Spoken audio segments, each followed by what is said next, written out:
Eu tenho aconselhado muita gente, não só da casa, no meio da pandemia, de tudo quanto é lado, mas também gente, principalmente aqui da nossa comunidade, da nossa igreja.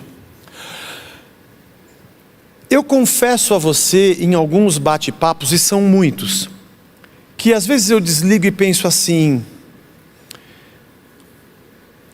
Jesus,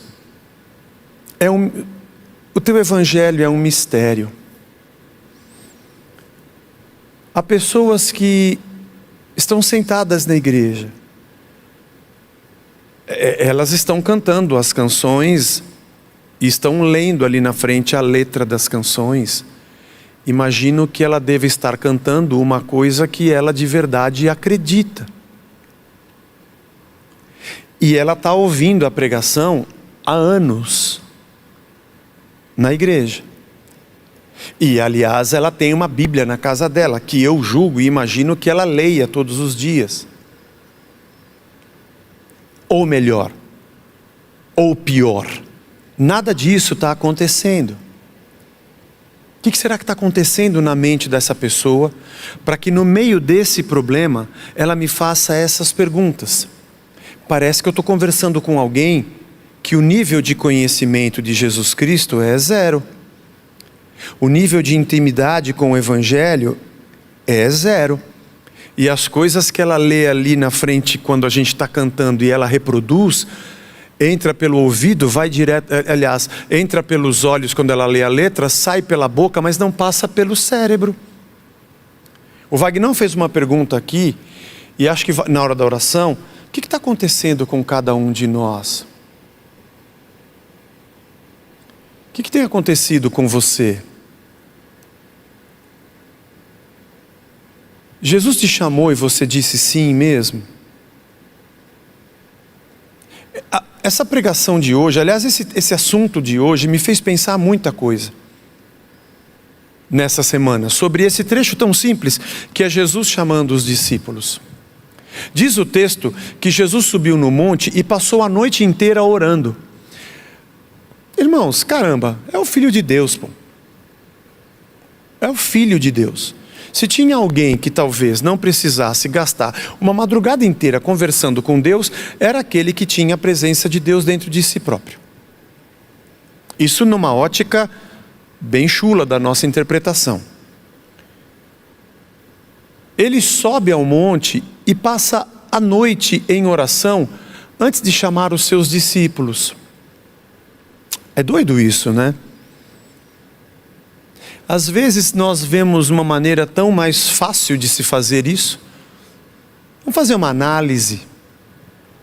Vamos pegar o scorecard do desempenho desses pecadores. Vamos ver como é que é. Vamos fazer aqui uma entrevista. É simples, um assistente social junto com um psicólogo.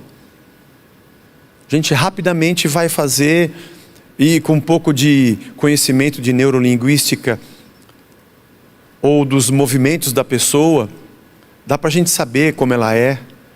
Dá para dissecar um ser humano hoje, enquanto ele está vivo, sem ter que abrir o danado, né? Fora as adivinhações e todas as revelações que a gente tem. Mas Jesus passou a noite em oração. Eu pergunto para você, quanto tempo você gasta com Deus? Você e Ele. Quanto tempo você gasta com Deus? Sua vida é corrida, né? Não dá tempo, né? Acorda muito cedo, dorme muito tarde, não dá tempo de ler a Bíblia, orar, falar com Deus. A vida é muito corrida. Imagino que sim. Imagino que sim. Mas é incrível que a gente arruma tempo para toda coisa. Tudo que a gente quer, a gente tem um tempo para fazer. Para mandar meme, para ver um filme que é legal, para assistir jogo. Ontem eu vi o jogo do Palmeiras. Jogou bem o primeiro tempo. O segundo tempo deu uma descambada, mas ganhou, não importa os 3 pontos. A gente arruma tempo para as coisas. A gente arruma tempo para fazer tudo o que a gente quer fazer. Sabe por que a gente não tem tempo para Deus, para oração, para a leitura da palavra? Por 2 motivos. É porque a gente não crê mesmo. Senhor, o senhor pode dar um tempinho, sair um pouquinho aqui para a gente conversar entre nós aqui, os irmãos? Depois o senhor volta. Obrigado. Tem café ali na frente. Vamos falar só entre nós aqui, irmão, sem Jesus. A gente não crê nisso aqui. Se isso aqui fosse importante para nós, todo dia nós teríamos tempo. Nós, aliás, falaríamos assim: meu Deus, eu fiquei tanto tempo lendo a Bíblia, falando com Deus, que, olha, perdi o horário de alguma outra coisa.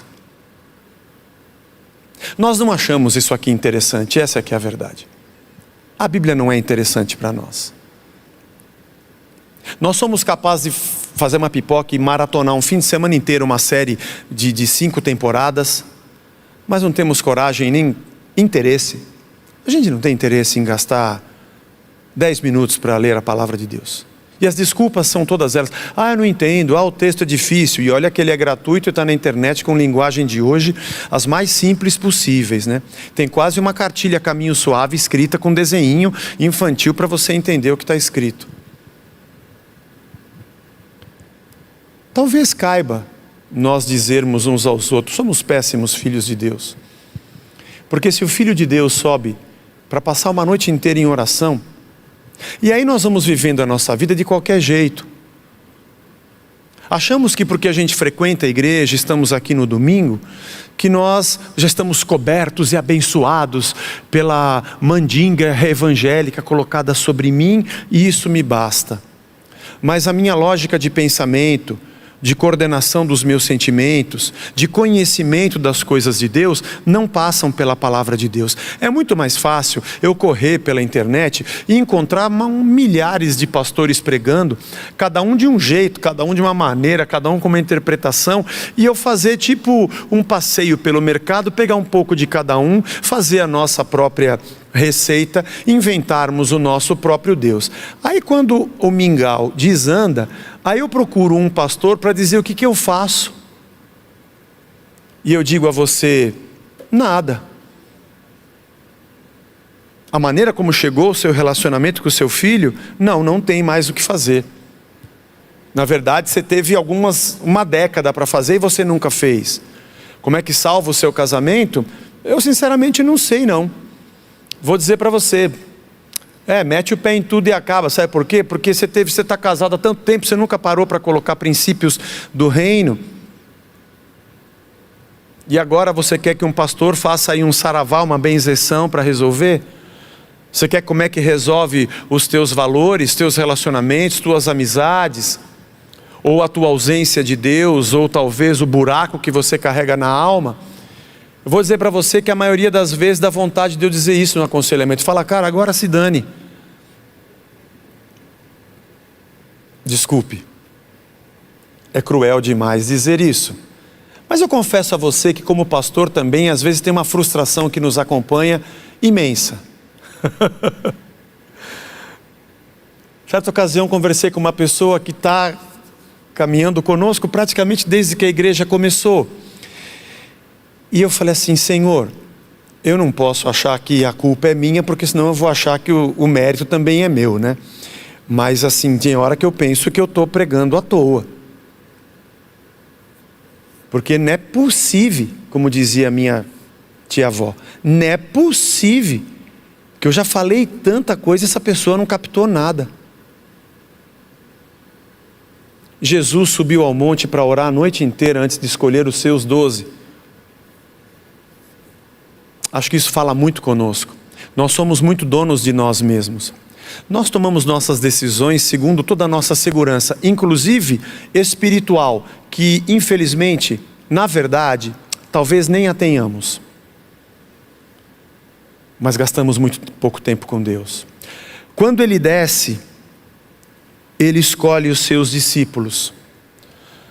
Porque me parece não, é certeza, que esse movimento de subir o monte, que significa o tempo que eu tenho com o meu Pai, ele desemboca numa prática de vida, de escolhas que a gente faz no dia a dia.